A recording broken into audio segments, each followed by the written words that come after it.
en este nuevo programa surge a raíz de un programa anterior que hicimos nosotros, ¿te acuerdas?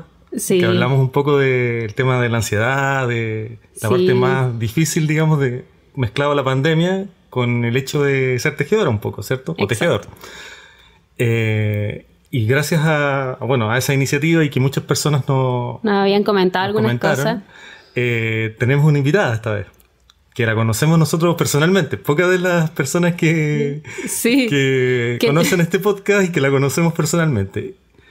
Y que cuenta con toda nuestra admiración y la queremos mucho. Ella es psicóloga y se llama Mónica Steinberg.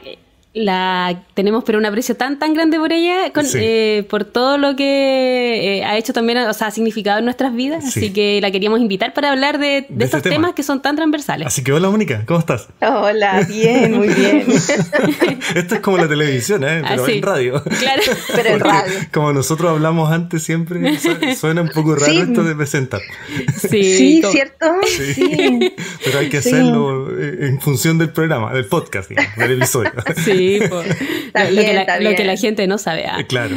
Alguna vez vamos a hacer como el backstage o algo así, de la previa, de cómo conversamos. No, y es muy chistoso. Yo cuando estuve embarazada, yo tengo un hijo, tiene 1 año 10 meses mi niño.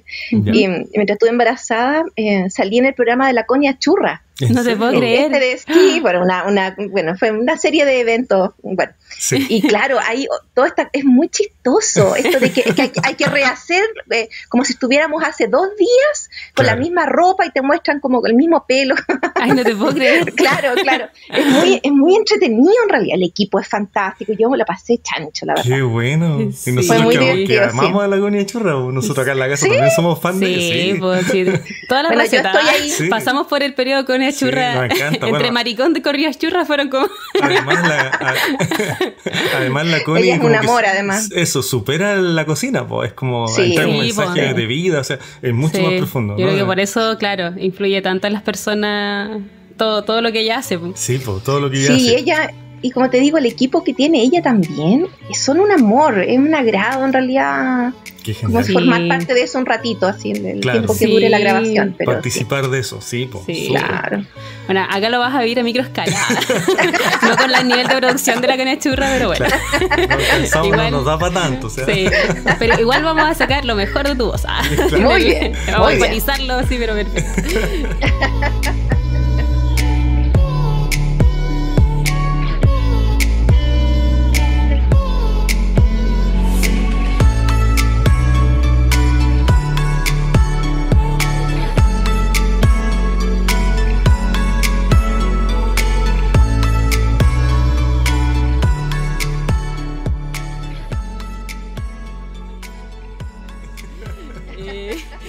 Bueno, una de las cosas que queríamos conversar contigo era porque, nos han llegado varios comentarios en relación a la ansiedad que ha producido la pandemia, y yo creo que tú lo sabes mejor que nadie. Sí. Y resulta como algo en común en todos los tejedores que el tejido ha sido sumamente terapéutico como experiencia propia para mí, y muchas veces nace desde un momento difícil, de hecho, incluso. Sí. No necesariamente en la pandemia, sino que muchas antes han pasado por cosas difíciles y se han como refugiado en esto. Exacto. Y eso está como factor común.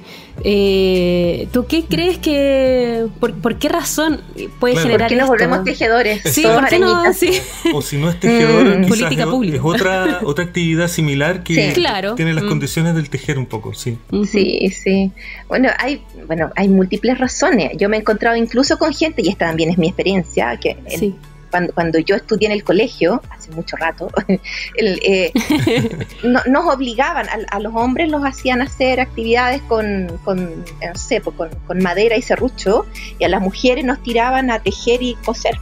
Claro. Y yo aborrecía coser porque yo quería el serrucho, por ejemplo, ¿no? Sí, lo aborrecía con el alma. ¿En serio? La vez que tuve una prueba de eso, de hacer una bufanda, no fui capaz. Mi abuela me la tejió al final, no fui capaz, lo aborrecía. Y después, como que en estas circunstancias, no estas específicamente, pero otra anterior, retomé el tejer y fue como yo siento que también tiene que ver como con reencontrar la feminidad y como con cosas que de ese antaño, ¿no? De esa manera de ser educada tan machistamente. Claro. Y encontrarnos desde otro lugar con este tipo de arte. Entonces yo creo que por ahí va que muchas mujeres con otra madurez. Sí, nos hemos metido en el tejer, en el coser, en el pintar, ¿no? Cosas que a veces aborrecíamos porque encontrábamos que era injusto.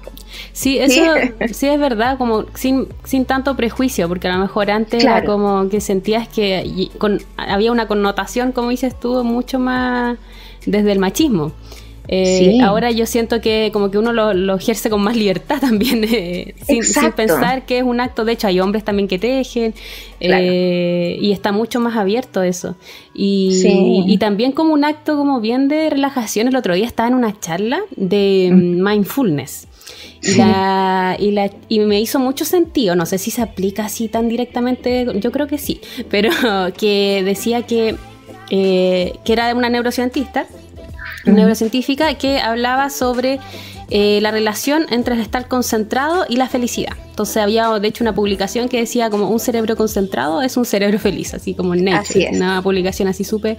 Y claro, ella lo hablaba desde el mindfulness, como los ejercicios de meditación y todo. Y a mí al tiro me hizo clic porque yo siento, como soy súper dispersa, siento que el tejido me trae un poco eso, como estar concentrado en una sola cosa, como enfocar un poco la cabeza, y quizás eso también me trae como una felicidad, y con ello como lo hago más. No sé si te hace sentido. Claro. No, sí, efectivamente así es. Meditar en el fondo es aprender a llevar el foco de mi atención hacia un lugar donde me siento bien. Por eso que puede ser, no sé, hay gente que medita mirando una llama o un punto al frente, o fijando la atención en la respiración o en algunos puntos del cuerpo, qué sé yo, o en una imagen. Pero tiene que ver con llevar el foco de la atención a esto, y ese aprendizaje va ayudándonos cada vez a poder estar más tiempo en esto donde quiero focalizarme, y lo demás se calma. Claro. Y lo demás habitualmente tiene que ver con todas las cosas que pensamos acerca de nuestro pasado, nuestra historia, nuestro futuro, nuestras preocupaciones. Por lo tanto, nos permite estar muy en el presente, conectarnos, y el aquí y ahora, por lo general, no siempre, pero por lo general es bastante más calmo de lo que nuestro cerebro antiguo, nuestro cerebro atemorizado piensa. Claro. Porque tiene que ver, y es más, y aquí te agrego algo más de por qué ayuda a tejer. Las personas que meditan juntas son aún más felices. Genera más felicidad aún, imagínate. Claro. Así que si más encima ustedes hacen una comunidad donde hablan del tejer, que es un poco acompañarse en este arte, más felices son. Y es maravilloso. Oye, qué increíble, porque justamente dentro de la comunidad tejeril se dan hartos los CAL, que le llaman, que son los tejer juntos. Claro. y tienen como que tienen mucha popularidad, o sea, como que la gente es muy entusiasta en participar de esto. Y claro, tiene todo el sentido ahora que lo hice de esa forma, claro, como el tejer hacerlo en compañía. Es una actividad como social un poco, y desde antes, ¿no? También. Si uno se remonta antes de las redes sociales y todo eso, claro, se juntaban a tomar once las mamás, abuelitas, qué sé yo, y se ponían a tejer, a conversar. Y tiene mucho sentido ese punto de vista. Es como algo muy casi ancestral. Me hace recordar esto no sé si tiene relación, pero quizás tú nos puedes decir, Mónica, si hay algo que ver con eso, pero tiene relación con también pienso yo con esto de hacer una acción, digamos, no tanto la meditar con acción, digamos. Y me hace recordar, por ejemplo, los zen, que hacen esto, el jardín de piedra, por ejemplo, que el tipo barre, y en ese barrer él medita, digamos, esa es su acción, digamos. Y en esa acción él está concentrado en hacerlo tan bien o de una manera tan ritualmente bien hecha, que él en ese actuar medita. Y como que veo similitudes con el tejer en el fondo, como un ritual en el fondo. Un acto repetitivo. Sí, hay dos cosas que ocurren. Una es la que tú dices, que cuando yo hago algo de una manera consciente, tiene que ver no solo con hacer algo, sino hacerlo de manera presente. Claro. Cuando yo hago cualquier cosa, lávate el pelo, lávate los dientes, ponte cremita en las manos, lo que sea, pero lo hago con conciencia, ese es un minuto de calma sí o sí. Claro. Y desde la calma la verdad es que tengo mayor acceso a a algo así como la felicidad, no sé, estar contento, estar con una sensación de bienestar, ¿no? Sí. Pero por otro lado también está esta cosa comunitaria. Sí. Se ve, por ejemplo, en casi todas las religiones, desde las más antiguas, las primigenias, hasta las nuevas, ¿no? Uh-huh. Cuando cantan mantras. Claro. Sí, es lo mismo. Sí, cuando son un grupo de gente, por ejemplo, en las películas con la Iglesia Católica, tú ves a la gente, a las mujeres habitualmente las ves en la iglesia con el ¿cómo se llama este collar que usan para meditar? Como el rosario, ¿no? El rosario. Claro. Y están todos, Ave María, no, sí. Claro. Hacen las letanías, claro. Ese orar, claro. Es acompañarse, como generar esta energía común o generar esta como intencionalidad común, y eso es esto mismo que habla de la meditación, que habla de meditar juntos. En el fondo tiene que ver con hacer algo que nos trae al presente, que nos tiene aquí, que nos hace sentir acompañados. Claro, increíble, ¿eh? Como, porque si uno lo presenta, es increíble para mí verlo desde el punto de vista que estamos comentando como algo tan simple, y es difícil porque uno pierde el foco de eso, y es súper simple pero lo pierde muchas veces, y como dices tú, creo que es un elemento que por lo simple que es uno lo deja pasar y está pensando en el futuro, en los problemas, y no como en el foco del presente, de aquí estoy. Y de alguna forma podría ser como una cuando uno porque a veces uno lo hace muy consciente, el tejido como que no entiende a veces en profundidad lo que te provoca, digamos, lo sabes que te hace sentir bien, ¿no? Pero, por ejemplo, hace poco nos llegó un comentario y me generó así como mucha empatía, porque sentí que era como un poco mi historia del año pasado, porque nos escribió una chica que está terminando su tesis ahora, y dijo que había descubierto el tejido en la pandemia. Entonces le costaba mucho concentrarse porque, bueno, las tesis en general es como harto de responsabilidad de uno, digamos. No hay nadie presionándote, tú estás como... es tu deber, digamos, hacerlo. Entonces dice que le cuesta mucho concentrarse y lo único que piensa es en el tejido. Está todo el rato pensando en cómo irse a tejer, casi como que a qué hora me voy a tejer. Y debe ser como algo muy de la mente, como decir, buscar esa felicidad en el fondo dentro de esta angustia, porque cuando uno está trabajando, escribiendo cosas, algo que es como tan intelectual, digamos, o mental, a veces necesitáis como ese escape de estar concentrado realmente en algo que es simple, digamos, algo que no sé si te hace sentido. Sí, algo que tú dices es clave en eso, que es un escape. Lo que ocurre con la ansiedad es que la ansiedad tiene que ver con tratar de evitar aquello que me hace sufrir. ¿Sí? Y evitar podría ser no hacer lo que debería hacer, y en cambio solo pensar en tejer, y no porque tejer me traiga bienestar, sino porque me alivia, porque no hago aquello que yo imagino que me va a traer malestar. Claro. Entonces igual ahí yo haría la diferencia entre las personas que tejemos, porque ahí también yo me pondría, de repente también lo hago como para evitar, y casi como una totalmente evitativo, así que peor que la procrastinación. Claro. O lo hago a conciencia, me voy a instalar porque voy a disfrutar, voy a nutrirme de este momento de tejer. Son dos cosas muy distintas, son intenciones diferentes para la misma acción. Claro. Sí, eso pensaba también. O sea, no así, pero me hace sentido, porque decía yo, claro, al final lo que me pasaba a mí, me imagino que le pasa a ella también, por eso lo mira desde una perspectiva como más angustiante, no como algo bonito, sino que es como no avanzo. Claro. Porque claro, lo enfoca desde la procrastinación nomás. Claro, el origen de ese no avanzar en el fondo. Exacto. ¿Cuál es el origen de no avanzar? Claro, porque uno diría, no es porque quiero tejer, claro, eso. Es porque en mí mismo tengo que hacer cosas, quizás, puede ser el caso. Tengo ciertas responsabilidades que por alguna razón no las estoy haciendo. Claro. Y eso ya no tiene que ver con el tejer, creo yo. Eso es como un poco lo que interpreto yo del tema que comentan. Sí. Claro, sí, es que la ansiedad es muy chistosa. Tiene un modo de funcionamiento que es muy chistoso. Porque a mí no me hace reír Morigaya. Yo la odio. No creo que haya alguien que lo pase bien siendo ansioso. Pero lo que pasa es que cuando lo miramos desde la neurociencia, ¿no? Como nos ha enseñado cómo se maneja, claro, tiene un procesamiento que es chistoso, como que, bueno, hay un ilustrador Alberto Montt, ustedes deben conocerlo, que él se ha dedicado durante toda la pandemia a hacer unos monitos que le llama ansiedad y pone distintos como, claro, escenas ansiosas, pero perfecto, porque es tal cual, es muy chistoso realmente, es algo de lo cual podemos reírnos de nosotros mismos, pero mira, la ansiedad tiene que ver con el modo de manejarse de nuestro cerebro antiguo, lo que nosotros tenemos en común con el resto de los mamíferos. Y este cerebro antiguo, lo único que le preocupa es que nosotros sobrevivamos. Le importa, o sea, gracias a nuestro cerebro antiguo es que vivimos hasta hoy en día y no fuimos dinosaurios, ¿sí? Claro. Está bien que exista, ¿sí? Claro. Sin embargo, a la ansiedad lo que le pasa es que es una voz permanente diciéndonos lo catastrófico que puede ocurrir. ¿Sí? Nos hace pensar en 1000 consecuencias distintas y cada una peor que la anterior, y además nos obliga a pensar en 1000 maneras de resolver cada una de esas situaciones. ¿Sí?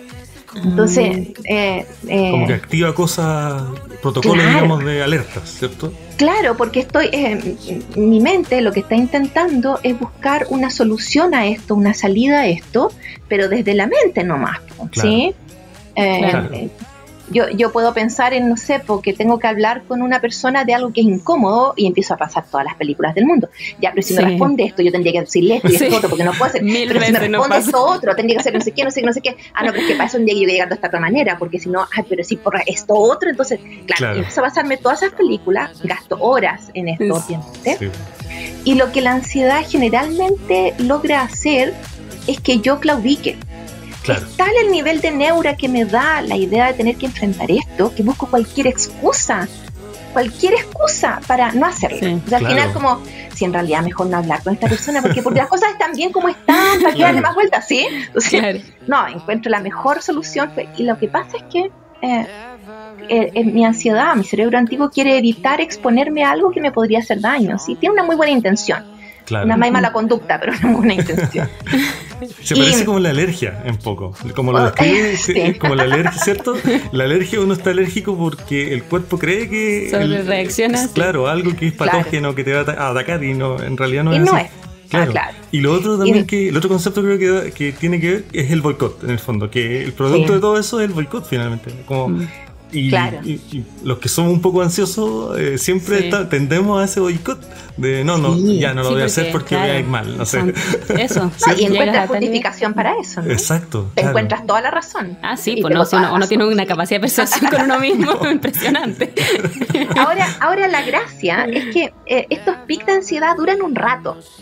La mayoría de las investigaciones dicen que duran unos 20 minutos, 30 minutos, por ahí va, ¿no? Entonces cuando yo sé que soy ansiosa y sé que me viene, porque uno sabe cuando está en pic, ¿no? Sí. Tú puedes esperar. Espera, es un súper buen haz consejo. Algo que te calme, haz algo como tejer, ¿sí? Claro. Que te mantenga, que no tomes ninguna decisión, que no hagas nada hasta que se calme esto, y solo entonces el cerebro nuevo, la corteza prefrontal, va a poder hablar, va a poder aparecer y decirte, pero mira, lo importante es hablar con esta persona, porque si resolvemos esto, resolvemos por el bien común y es lo mejor que podríamos ocurrir. Y ahí sí, para mí tiene sentido esto, y yo puedo ir y movilizarme por algo que me hace sentido y tengo toda la razón. Claro. Pero tengo que esperar. Sí. Porque si yo trato de actuar con la ansiedad, la verdad es que generalmente voy a terminar huyendo. Eso, sí, es parte, es que el camino a la ansiedad es como eso, es verdad. Sí. Es súper buen consejo, porque son cosas que son útiles, prácticas, que ayudan al día a día. Sí, no sabía que tejer tiene un súper buen una súper buena estrategia, como ya estoy ansiosa y todo, voy a tejer, no sé. Claro. No sé cuántas corría, pues depende cada yo tejía amigurumis. Sí. Yo decía, corazón de amigurumis, tomaba el tiempo suficiente para calmar la ansiedad. Y esa era mi terapia. Hay como esta técnica como de Pomodoro, que tienes que, como te pones tiempo para trabajar y tiempo para descansar. Claro. Así como, no sé, trabajo ya 25 minutos 20 de minutos de eso. 5 de descanso. Es como establecido. Pero en el amigurumis, en vez de tomates que son, ahora, son estos. Pensando en esto de los caminos porque por lo que estoy viendo también el tejer tiene cosas positivas, muchas, y se transforman en cosas negativas finalmente.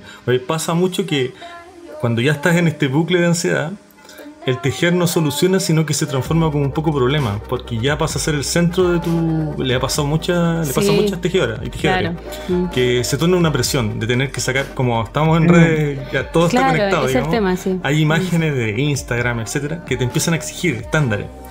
Seguramente tú me entiendes, Mónica, para dónde voy. Luego la tejedora ya no lo toma como una actividad terapéutica, en este caso entre comillas, ¿cierto? Sino que ya es un estándar que necesita mostrar que teje, etcétera. Y ya caer en eso genera otros problemas, que también están dentro del mundo del tejedor o la tejedora.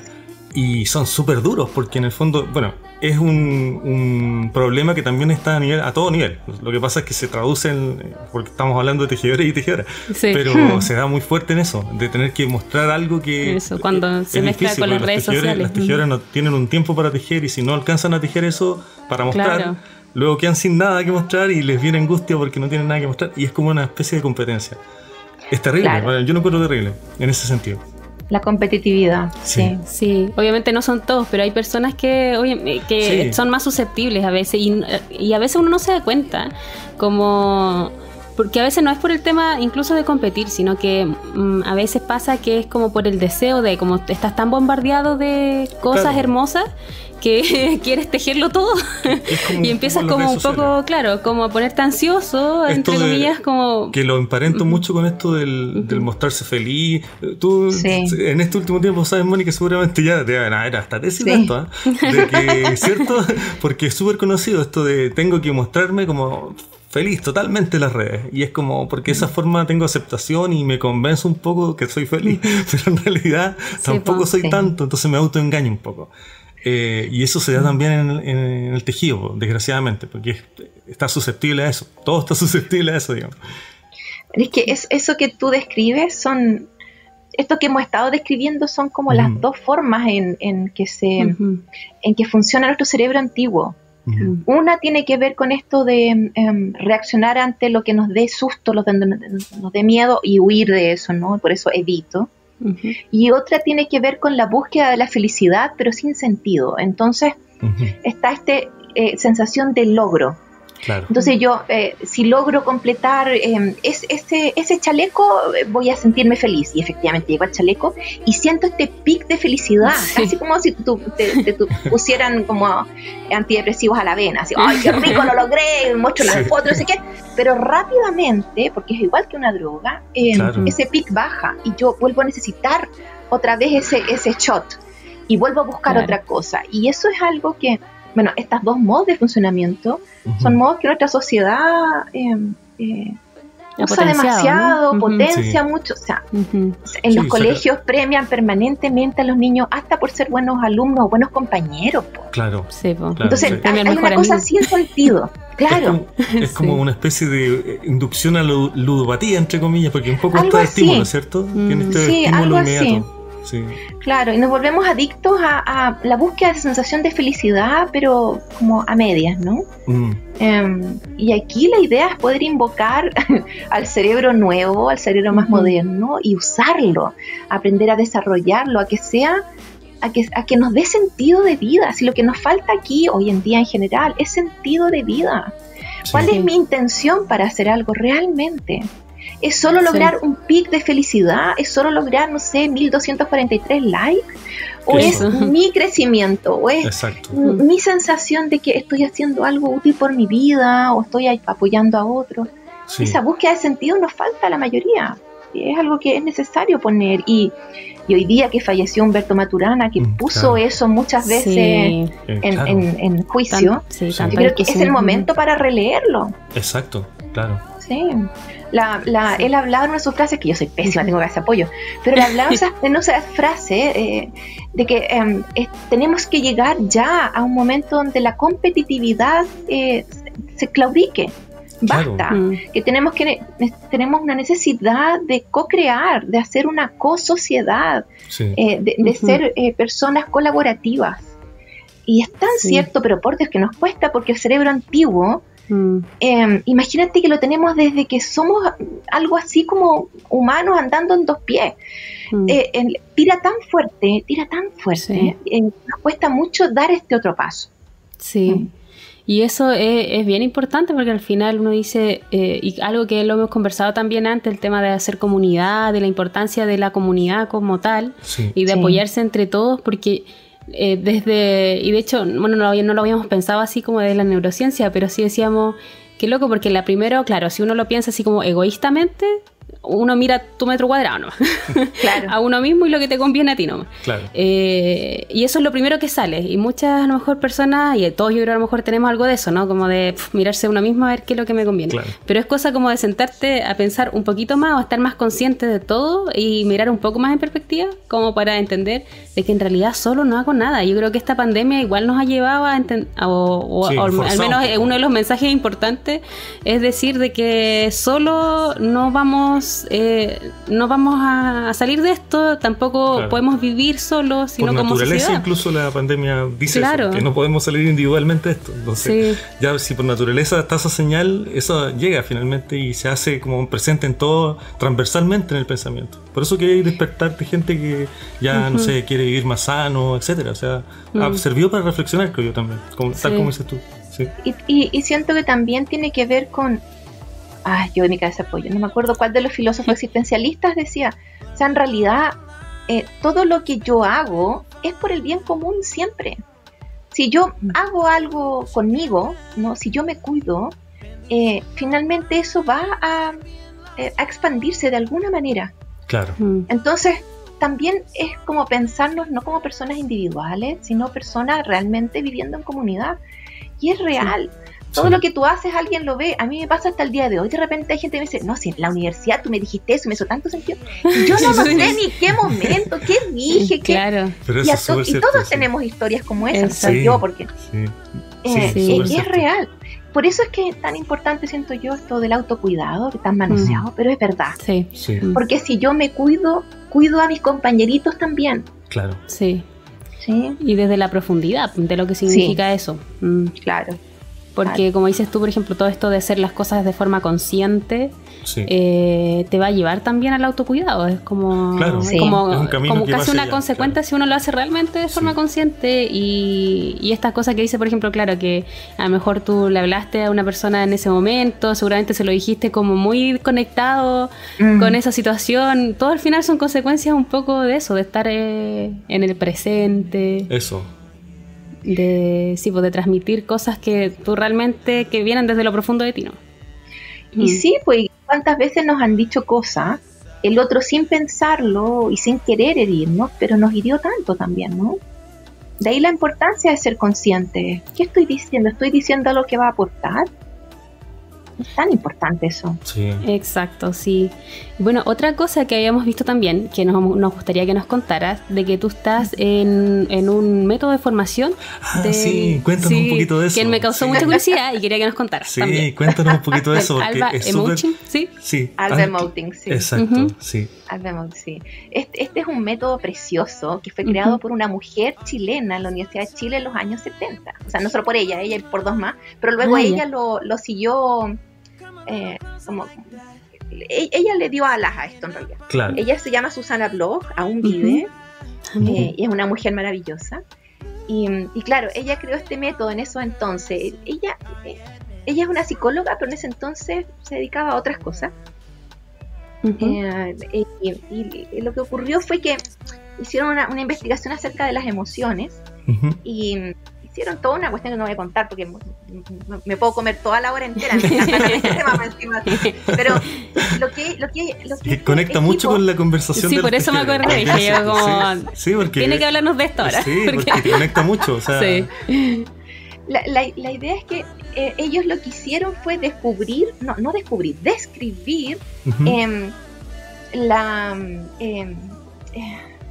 los componentes de 6 emociones básicas.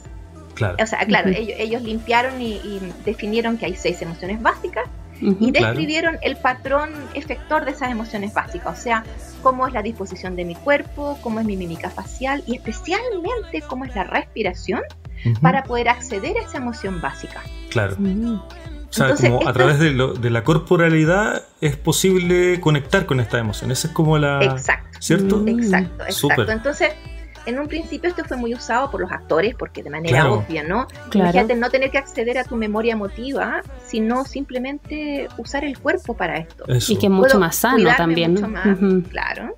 Y bueno, y luego entramos los psicólogos siempre nos demoramos. Después entramos los psicólogos a son más cautos, los psicólogos son más cautos. Sí, pues la ciencia, hija, la ciencia.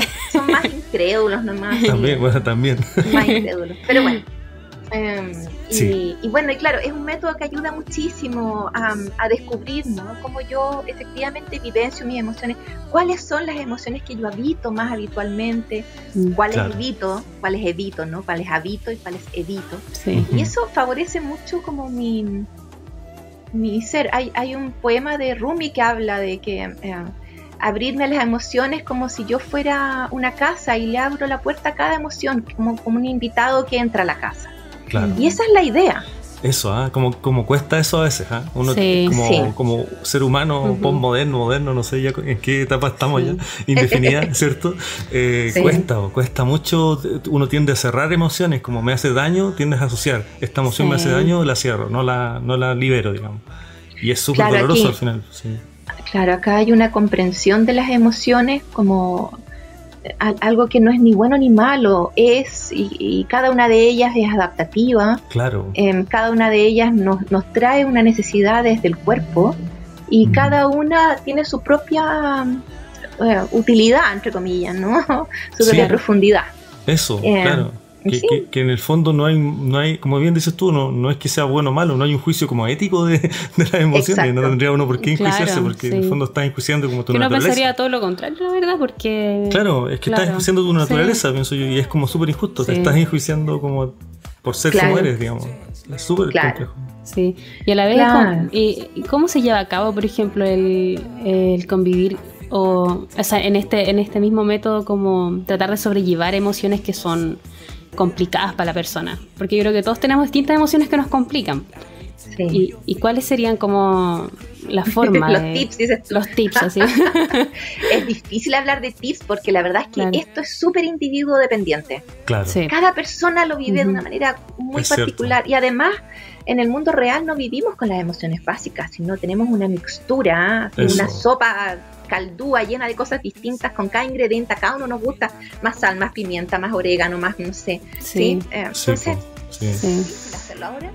En general, en realidad, la invitación cuando trabajamos, los que trabajamos en este método, es aprender a reconocer en nosotros cuando estoy yo en una emoción. Y si yo conozco el método y conozco cada uno de estos patrones efectores, por ejemplo, yo puedo, no sé, hacer la tristeza es una de las emociones básicas, obviamente, y yo puedo entrar en la tristeza con el patrón, y si entro con el patrón, mi mente no necesita decirme no entremos ahí porque podemos quedarnos pegados, no nos vaya a pasar como tuvimos con depresión hace 2 años atrás, no nos salgamos de aquí, no es necesario, porque si yo sé hacer el patrón, también sé cómo salir de él. Claro. Entonces yo puedo entrar como con un salvavidas. Claro. Sí, eso me me permite como surfear la mano. Susana Bloch habla de eso, y uno de sus libros se llama Surfeando la ola emocional, justamente. Eso. Claro. Sí. Y hace mucho sentido porque, por ejemplo, a mí me pasa harto justamente el quedarse en las emociones, en algunas emociones. Me pego.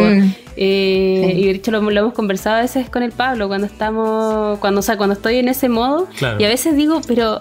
Y es como súper loco, pero como que de repente mi cerebro toma conciencia del estado, pero ya como mejor cuando ya lleva como un rato y digo, pero si esto me había pasado antes, y mi forma de salir de esto era simplemente esto, así como, pero es loco porque en ese minuto como que se te cierra todo el resto. Como ese actuar un poco mecánico, como repetir, ¿cierto? Como que repites y después ya solo vas repitiendo cosas que te das cuenta después, pero si no, esto no debería haber reaccionado de esta forma, no debería haber... Y en ese sentido el estar consciente de ti mismo, como decías tú, es súper importante para eso. Y creo que es central lo que dice Mónica respecto al cuerpo, porque en el fondo, ¿cómo sacas este automatismo a través de algo concreto, digamos, que está vinculado también a tus emociones, que es la respiración, como dice Mónica, el cuerpo? Que por eso cuando nos comentó, yo me acuerdo que en su momento nos comentó de esto y me pareció maravilloso, porque me hace mucho sentido, es algo que me hace muchísimo sentido.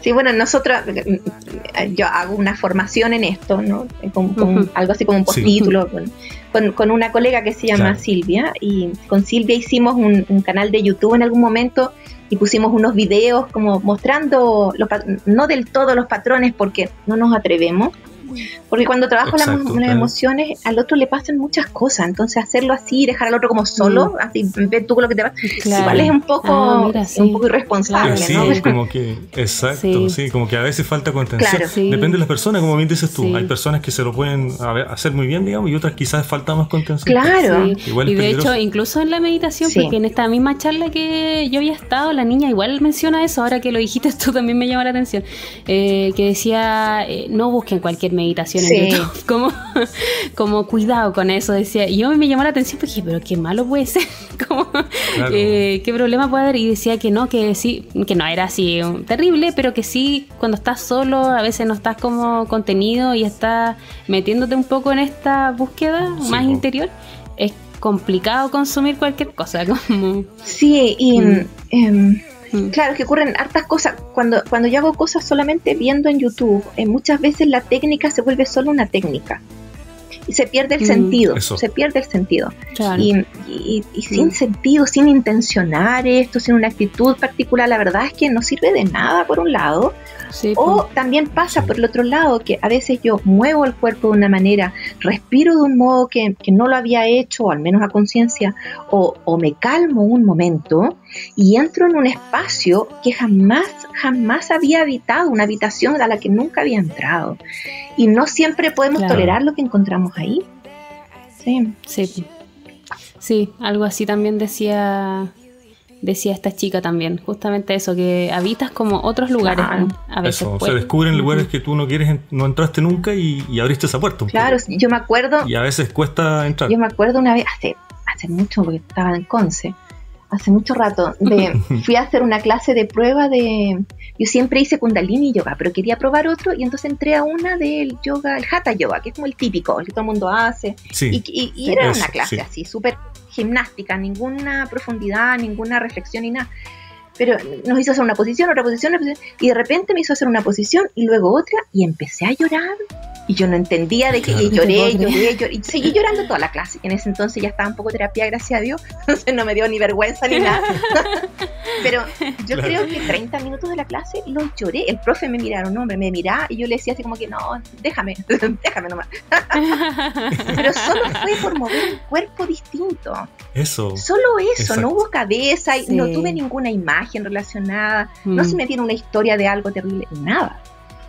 Y además creo que el Hatha Yoga está justamente alineado con ese pensamiento, como de que el cuerpo no tengo que pensar en el fondo, tengo que hacer, mi cuerpo es el que está pensando, entre comillas, y luego van liberándose cosas en esas posturas, etcétera. Y bueno, se emparenta harto con el método que nos comentas tú, con la respiración, entonces el cuerpo en el fondo es súper vital, más allá de lo obvio, digamos. Bueno, y el tejer, hay mucha investigación hecha de cómo el tejer, mover las manos de cierta manera, genera conexiones en el cerebro que de otra manera no se generan. Claro, imagínate. Qué increíble. Sí, eso te hace pensar de un modo diferente, comienzas a resolver problemas de un modo diferente. Hay hartas cosas que ocurren también por el solo hecho de mover las manos de un cierto modo. Claro. Siempre el cuerpo está... Es que no es... bueno, el paradigma en que vivimos todavía es como de dividir todo, ¿no? Es mente, cuerpo, emoción, espiritualidad, y no, estamos ya en la era del posmodernismo, ya estamos en una era después de eso. No funcionamos separados, somos y además no funcionamos bien de esa otra manera, que eso es lo terrible, que no funcionamos ni siquiera bien de esa manera. Entonces, ¿por qué no buscar caminos distintos donde realmente funcionemos bien? O sea, eso. Sí, es súper importante eso. Me ha pasado también en algunas prácticas de yoga que han sido como muy intensas, que igual, y me acuerdo que las hice hace hartos años, y que era un tipo de yoga que se hace con calor, con el Bikram. Sí, el Bikram. Sí. Sí, es como 1 hora y media así terrible, como que te lleva el cuerpo al límite. Es el extremo del yoga corporal. De hecho, como que la primera misión era como quedarte esa 1 hora y media solo, aunque no hicieras ningún ejercicio así. Claro. Y al principio yo dije, pero como no entendía mucho en realidad por qué yo lo estaba haciendo, porque dije, ya, para probar algo nuevo, como me gusta probar cosas nuevas, ya.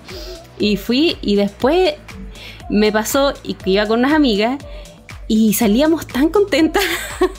Era horrible la clase para mí, porque no me gusta tanto el ejercicio, no soy tan buena, pero era horrible, pero salíamos súper contentas de ahí, así, pero conversando, y se notaba como el cambio de actitud, y yo sentía que para mí era tan agotador, o sea, como que tenía que estar tan concentrado en el cuerpo para poder hacer cada uno de los ejercicios. Claro. Que realmente mi mente como descansó. Exacto. O sea, eso, claro. Y yo dije, chuta, que es importante, porque claro, esto fue hace muchos años atrás, en el momento que yo a lo mejor estaba solamente cultivando mi mente. Claro. Estaba en el pic del cultivo de puro estudio, ¿sabes? Y llegó esto y dije, chuta, o sea, que heavy cómo puede una práctica que igual en un tiempo bien limitado cambiarte después, porque al final yo iba no por ese rato, yo iba por lo que me generaba después de hay mucha gente que clase, trota, ¿no? Por la misma razón, o que hace pesas por la misma razón, como estas endorfinas, las oxitocinas que se producen, y la sensación como tan agradable de haber movido el cuerpo. Sí, exacto. Y de estar conectado con el cuerpo, claro, sí. Pueden hacer a nivel de ejercicio, a nivel de respiración, como decías tú. Claro, ¿te acuerdas de ese comercial de Nike? Era, ¿no? Que había una mujer trotando, y a la medida que la mujer trotaba, le salían del cuerpo, digamos, como el escritorio, le salía, no sé, el niño, el computador, ¿no? Y la mujer trotaba y como trotaba. Como los íconos de estrés. Claro, y la frase, sí, como ¿no? los íconos del estrés. Claro. Sí. Y tiene que ver con eso, ¿no? Con soltar todo aquello que en la mente nos tiene preocupado, o volviendo a pensar, lo hice bien, no lo hice bien, tendría que haber hecho esta otra cuestión. Todas estas cosas que nuestra mente es tan antigua, ¿no? Nos llena de ansiedad, nos llena de miedo, nos llena de un montón de emociones, y que no nos hacen bien, nos traen malestar. Y claro, cuando yo dejo eso, lo dejo por un momento, lo dejo al lado, lo dejo entre paréntesis, hay distintas maneras de describir esta cosa que ocurre, yo puedo ser. Claro. Puedo realmente ser. Y esa sensación siempre va a ser exquisita. Sí. Exacto. Y eso, qué interesante también saber que el tejido está también dentro de estas prácticas, que no es solamente un tema meditativo, sino que también es algo físico, que algo que la verdad que no lo había como considerado tanto. Y que tiene todo el sentido. Claro. O sea, por todo lo que uno escucha, por lo que uno vive también en relación a eso, es que es muy fuerte lo que se genera con esta práctica. Sí, así es. Así que sí, súper interesante todo lo que nos cuentas, Mónica. Muchas gracias. Muchas gracias por conversar con nosotros. Ahora te tocó a ti ser la mala de la película. El Pablo se queja de que él siempre tiene que cortar. Yo siempre tengo que cortar. Entonces, dije, yo me sacrifico hoy día para finalizar. Hay confianza, está bien. Claro. Sí, yo dije, la Mónica no se enoja conmigo. Pero muchas gracias, Mónica. De nada. Te pasaste. Es una conversación súper enriquecedora. Yo creo que a mucha gente la va a aprovechar. Y le va a hacer mucho sentido también. Exacto. Qué bien. Así que un abrazo y qué bueno tenerte por aquí. Gracias. Sí, esperamos que podamos conversar en otra ocasión también sobre otros temas. Estás súper invitada para si nos quieres contar también alguna cosa en la que antes. Igual, este espacio es tuyo. Así que muchas gracias y nos vemos, a los auditores nos vemos el jueves, que es el próximo episodio. Se está transmitiendo el día lunes. Ok. Gracias, Nos vemos. Nos vemos.